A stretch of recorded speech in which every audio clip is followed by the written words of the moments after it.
Sveikučiai, aš esu Gabrielė Matutaitė ir šiandien darau jūsų ilgai prašytą video, tai Q&A, tai klausimų atsakymų video. Klausimus atsirinkau iš Instagramo, nes tam buvau uždavus laukelį, tai jei norit, kad irgi jūsų klausimų kada nors atsakyčiau, tai eikit pasiekit mane per Instagramą. Ten dažniausiai ir užduodu tos klausimus ir pasakau, kad darysiu Q&A ir panašiai. O šiaip, kas lankotės čia pirmą kartą, tai sveiki. Esu Gabrielė, kaip minėjau, man 19 metų, esu studentė, dabar Vilniuje, čia yra mano barakas ir mano hobis yra filmuoti video, vlogus visokiausius ir visokius pokalbių video, tai jei tu galvoji, kad tau patiks toks turinys, tai sek mane, palaikink šitą video ir galim eiti prie klausimų. Aš pačių klausimų kažkaip labai neatsirinkau, tiesiog screenshotus turiu, neįsiu tiesiog taip, kaip eina. Tai pirmas kaip klausimas bus, kaip atrodo tavo poilsio laikas? Pasitengsiu gal taip greit atsakyti, aš nesu labai produktyvus gal žmogus, bet šiaip mano poilsis yra skaitimas. Dabar kaip tik skaitau traumą, gera knyga apie traumas ir panašiai, ir kaip rasti šaknį tos traumas ir gydyti ją. Tai knygos man yra, piešimas, realiai filmavimas, aš neskaitau to kaip darbo, tai kaip mano hobis. Šiaip žiūriu visokius podcastus, video, stengiuosi žiūrėti kontentą kažkokį tai, kuris man duotų naudos, iš kurio aš kažko išmokčiau, ką galėčiau, tarkim, jums perduoti. Šiaip parašykit, jeigu norit video, merginos gal labiau nežinau, apie moteriškumą, kad daugiau pakalbėčiau, kaip būti pasitikinčiai savimi ar taip toliau, tai pasakykit ir aš tada įdėsiu irgi į Instagramą.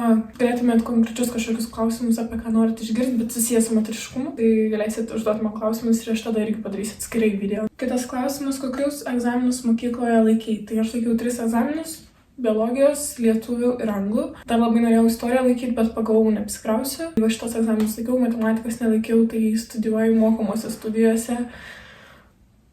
Motyvuoju jūs visus laikykit matematikos egzaminą, man atrodo dabar jau privaloma, bet nepatingėkit prie matematikos, nes kainuoja labai paskui daug pinigų viskas. Kaip su berniukais klausė? Kol kas aš vieniša, tai tiek tų berniukų, ta prasme, kai investuoji į save, tai nori žmogaus, kuris investuotų į save ir panašiai augtų, tai gal tada didesni reikalavimai ir šiaip santykiams didesni reikalavimai, kai tu numontuoji 20, tai nebe 15, nebe 16 ir čia skamba kaip 4 metų skirtumas, bet būtent šitam amžiui labai, ta prasme, keitiesi greitai, kas pusę metų realiai, aš net su draugais kalbu, kas pusę metų atrodo, kad mes pasikeičiam, nuo 30 iki 40 keisis, bet daug lėčiau, bet dabar šitam amžiui tai labai greit keitiesi, labai daug pasaulio pamatai. Tai tas pats yra ir pasikeitęs požiūris į santykius ir nebėra taip, kad šiaip sau einam padraugauti metus ten ar pusę metų ir išmesk tą laiką iš savo gyvenimo. Dabar jau jeigu investuoji, tai investuoji į kažką. Koks tavo ūgis? Tai mano ūgis 1,70 m. Daugiau neaugau, jau nuo kokių 15 metų ar 16, tai toks manau ir liks. Kaip sekasi? Su pavargus iš tikrųjų noriu pailsėti, nes dabar buvo sesija. Liko dar vienas egzaminas už poros dienų ir viskas, baigsis sesija šio semestro. Tai wow, aišku, jau gavau antro semestro tvarkaraštį ir jis yra sunkesnis ir bus dienų, kai nuo 8 iki 5 sėdėsiu kolegijai. Tai laukiu. O dabar šiek tiek bus laisvesnė gal savaitę ar kažkas, tai jau išsimegosiu ir pailsėsiu. Nes jau jaučiasi toks, kad stresė kūnas yra ir panašiai, nes vis tiek eini į tą egzaminą toks visas. Reiks priprast, kad kas pusę metų egzaminai, ne tik 12 klasėje, kaip būdavo. Bet šiaip sekasi gerai, daug pradėjau dabar skaityti, rašyti. Labai padeda journaling man, motyvuoju jūs pradėti rašyti irgi. Bet šiaip, iš tikrųjų noriu rimtai tai pasakyti, buvo labai downfallas, gruodžio pabaigoje kažkas tokio, buvau tikrai jau, matėt, ir blogumų jau pamažėjo ir panašiai. O dabar po naujųjų, aš nežinau, ar čia ta dvasia dar naujų metų ar kas, bet aš jaučiuosi iš tikrųjų gerai. Galiu nuoširdžiai pasakyti, aš jaučiuosi gerai. Aš žiūriu daug video visokių, kaip augti ir panašiai, ir aš dabar labai nusiteikus augti ir ta žiema manęs nebekankina, pakeičiau požiūrį į žiemą. Kaip Miltinio gimnazija, čia kas nežinot, aš iš Panevėžio ir aš baigiau Juozo Miltinio gimnaziją. Ar tiesa, kad 2 metus nebuvo direktoriaus ir ar buvo įdomu, malonu mokytis? Tai nežinau, čia tokia informacija šiaip yra vieša, taip mes neturėjom, nežinau, ar 2 metus, bet kažkurį laiką neturėjom direktoriaus ir mums bent jau kurie atėjo gimnaziją su tuo direktoriu, tai man asmeniškai tikrai buvo liūdna, kad jo nebėra, nes labai fainas direktorius buvo ir gaila, kad nebaigiam su juo, bet turėjom puikią pavaduotoją, kuri irgi direktorių pavadavo labai puikiai, faina mokykla ir tikrai kas nori ten eiti ir kad mokykloje būtų kažko įvairesnio, ta prasme, nes ten daug menų visokių yra ir panašiai. Labai gera mokykla. Kaip išlieki tokia pozityvi sesijos metu? Labai pasitikiu Dievu, kad jis mane palaimins, kad viską išlaikysiu ir kad tiesiog viskas vyksta for a reason, tai jeigu kažkas nenusiseks, tai arba aš pati mažai pastangų įdėjau, arba taip turi būti. Tiesiog tai stengiuosi. Ką daryti? Aš nežinau, būna pas mane tų nepozityvių dienų tikrai ir dažnai jau. Bet pats pasirinkti, kokia tavo diena realiai atrodys. Negalim kažkaip remtis oru ar kaip šiandien atrodom ar kažkas tokio. Mes viską pasirinkam, kaip mes jaučiamės. Aišku, yra kažkokių indeksų, bet irgi tu pasirinkai, kaip tu reaguosi tą situaciją ir panašiai, kiek tu stresuosi. Realiai mes visai galvom, kad negalim to suvaldyti. Yra dienos, kai tu gali paliūdėti ir panašiai, bet tai neturi tapti tavo realybė kiekvienos dienos. Jeigu tu pasirinkai būti nepozityvus, tai negali sakyti, kad toks gimiai. Vaikystės svajonių profesija. Iš tikrųjų, norėjau kažkada bankininkė būti. Daug labai dainuodavau, tai tikriausiai norėjau būti dainininkė. Bet nuo kokių, 14 jau aš galvojau apie seselės pareigas, bet dabar kosmetologiją studijuoju ir labai džiaugiuosi. Iš kur tas grožis tavo? Iš močiutės tikriausiai ir iš mamos ir iš tiesiog genetika. Ašgi neužsidirbau šitą veidą, kaip sakant. Ir dabar labai faina mintis buvo, kad turiu menį šitą mintį girdžiu dabar jau ne pas vieną žmogų, kad tiesiog, kai mes galvojam, kokia mūsų vertė, visai prisiminkit, kad buvo kartos atgal, 100 kartų atgal, kurios kovojo, kurios įsimylėjo, kurios buvo kartu, kurios sukūrė kitą kartą,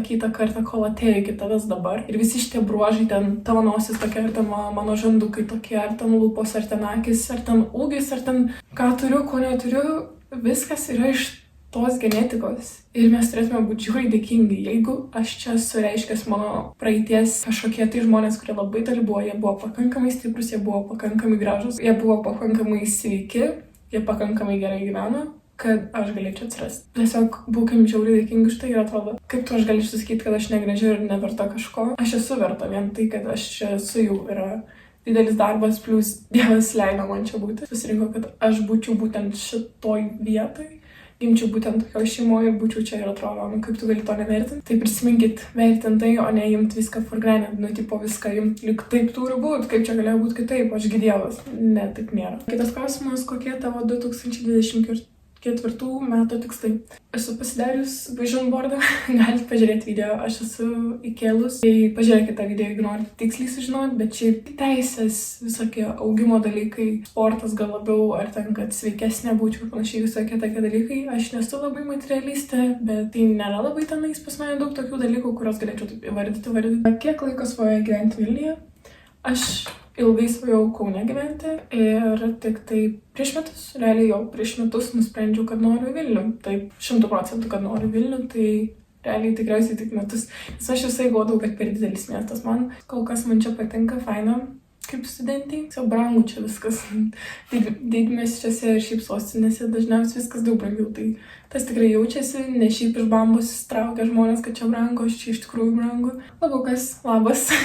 Koks tavo horoskopo ženklas? Aš esu Vandenė, Saulės tam horoskope, Mėnulio horoskope aš esu Mergelė, o tarp to Rising, nežinau kaip ten atrodo skaitosi, esu Dvyniai.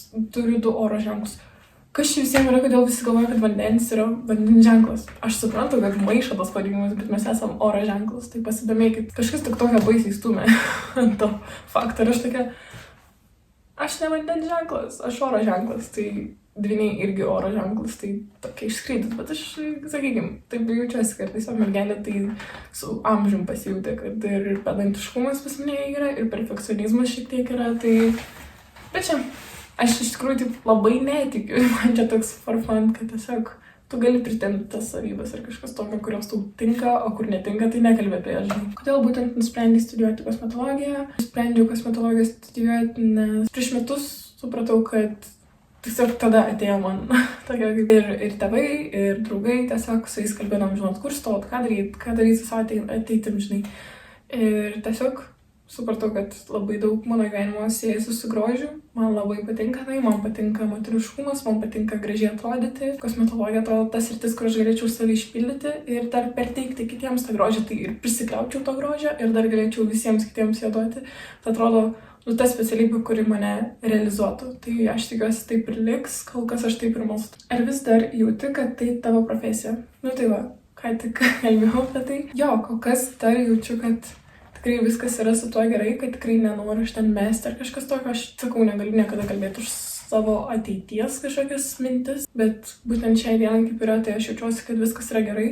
Aišku, tikrai yra sunkus mokslas, čia, nežinau, daug kas šiaip sako, kosmetologija čia. Žinai, ne, yra tenka veikti. Pirmieji metai, tai pas visus sunkiausia yra, bet tikrai pas kosmetologiją neišimtis. Kaip pradėti sportuoti ir save motyvuoti tai daryti toliau?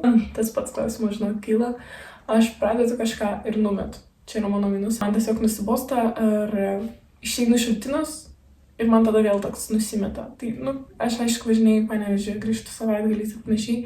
Ir dabar porą savaičių būsiu Panevėžyje ir toks, man tada nėra tos rutinos, nes aš ten tą darau, žinot, o čia, tarkim, jeigu darbą nenom, žinai, mokas, taip toliau tu gali kažkokią rutiną turėti. Svarbiausia turėti gyvenime rutiną ir tada bus lengva vesti laiko sportui ir panašiai. Motyvacija, tu turi susivokti kažkokį tikslą, be tikslo, jeigu tu įsisportuosi, tu tiesiog galvosi, kam aš tai darau ir galėsi pateisinti, kad to nedarai. Turėkit tikslą, kažkokį tai, ką jūs norit pasiekti ir panašiai ir siekit to rezultato. Kitas klausimas, kaip nebijoti rodyti savo kūną. Turiu mini pilvuką ir labai jo gėdijos.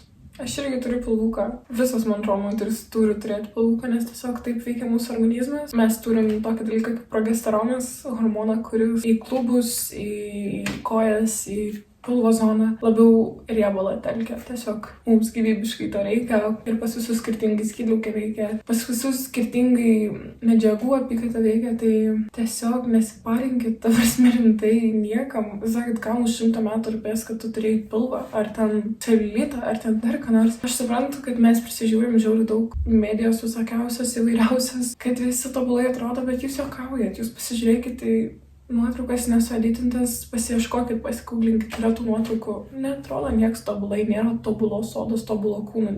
Kas iš vis yra tobulo? Nesigėdykit, kaip ir kalbėjau apie tas praėjusias kartas, jūs iš vis turėtumėt būti dėkingi, kad čia esat. Ir tokie dalykai kaip aš atrodau, ką aš turiu, ko neturiu. Ta prasme, yra daug svarbesnių dalykų gyvenime. Koks stilius tau labiausiai patinka? Labai sunku man atsakyti šitą klausimą, nes aš neturiu vieno stiliaus ir gal ir nežinau, ar reiktų turėti vieną stilių, nes tu nesi vienoks. Aš manau, žmogus turi įvairiausių savo spalvų, tai tiesiog kokią spalvą tą dieną aš spinduliuoju, taip ir apsirengiu. Bet man patinka tikrai tie klasė tokie rūbeliai, paprasti. Šiaip dabar iš tikrųjų žiūriu ir patogesnių, ypač kelnes žiūriu, kuo patogesnis kelnes turėti, šitas kelnes odinės. Žiauriai man jos patinka, žiauriai fainas, minkštas kelnes ir nespaudžia, neveržia, tai atrodo, kaip faina rasti pagaliau tokį rūbą. Daily make-up. Tai nežinau, gal kokį video padaryti, kaip aš dažaus kiekvieną dieną, bet čia pasidažiau realiai dėl jūsų, o šiaip aš tik antakius pasidažau ir gal šiek tiek kontūruojama, bet irgi retai. Ir kokį nors lūpdažių įsidedu, nes dabar priaugintos pas mane blakstienos, tai atrodo kaip ir nereikia nieko daugiau. Daug aš labai nesidažau iš tikrųjų. Ką darai veidui, kad jis atrodo neturėjęs jokios pagelio ir toks įspindintis? Tai nėra pas mane tas veidas toks tobulas. Tu prasme, aš čia turiu ir visokių randelių likusių kažkokių, tai... Bet jo, aš neturiu nei aknės, ten neturėjau.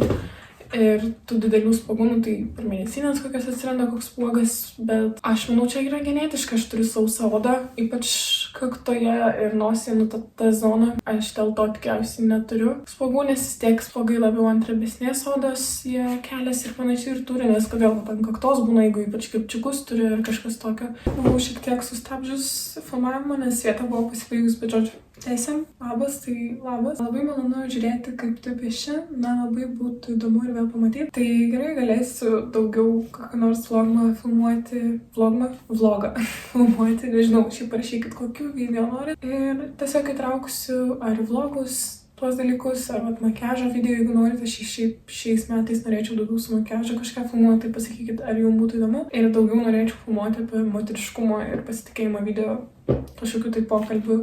Tai pasakykite, ar jums būtų įdomu, o vlogai tai aišku liks pas mane kanale, tai visados, bet tiesiog gal, piešimas, tai tarkim, ką dar norėtumėt, kad parodyčiau. You're the most beautiful person I ever seen. Ačiū. Čia yra mano labai draugai yra, tai ačiū tau. Tai irgi šiaip žiauriai graži, tai negalvok niekada kitaip. Kodėl pasirinkai būtent Vilniuje studijuoti? Tai manau paprasta, kad tiesiog užsinorėjau gyventi Vilniuje, tai atrodo nelabai ir galvojau pas mane iš 9 pasirinkimų, nes 9 yra galimi pasirinkimai, kur tu nori studijuoti. Iš 9 pasirinkimų 8 buvo, kad į Vilnių ir 1 tik tai buvo į Kauną. kur irgi priėmė, bet pasirinkau Vilnių, nes ir Vilnių priėmė. Ir paskutinis klausimas šiandienai. Kodėl pasirinkai kurti turinį į YouTube ir Instagram? Nežinau, mėgstu daug kalbėti. Tikriausiai.